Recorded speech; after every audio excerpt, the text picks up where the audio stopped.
Bu aldığım Canon'un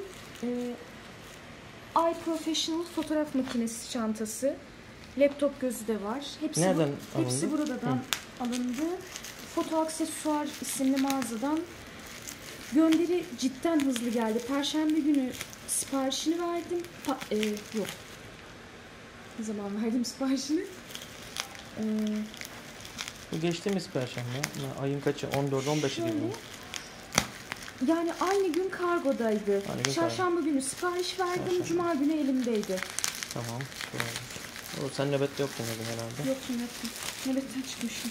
O yüzden karıştırdım zaten. Zaten bekliyorum kaç gün oldu ama kapalı zaten her yeri.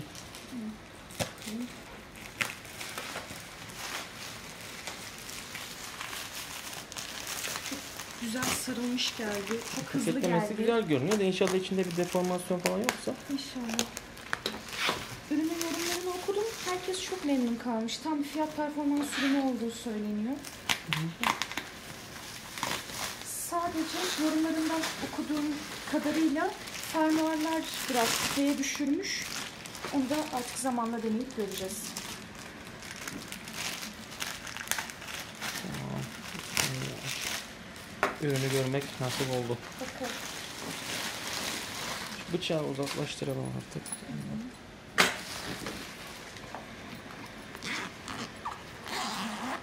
Herhangi bir sıkıntı yok gibi. Evet, evet, güzel.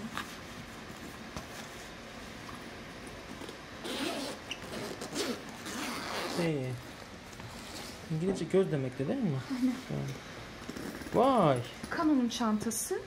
İşte bütün Güzel fotoğraf görünüyor makinesi, lensler, Hepsini alacak şekilde tüm dizayn ekipmanı edilmiş. alacak şekilde.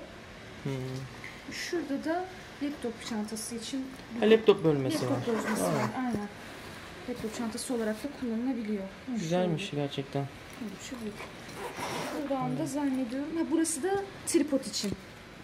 Tripodu buraya koyup Tripod bağlıyorlar uzun sıkıştırmak için. olunca. Anladım. Tamam. Şuradan tekrar görelim cihazın şeyini.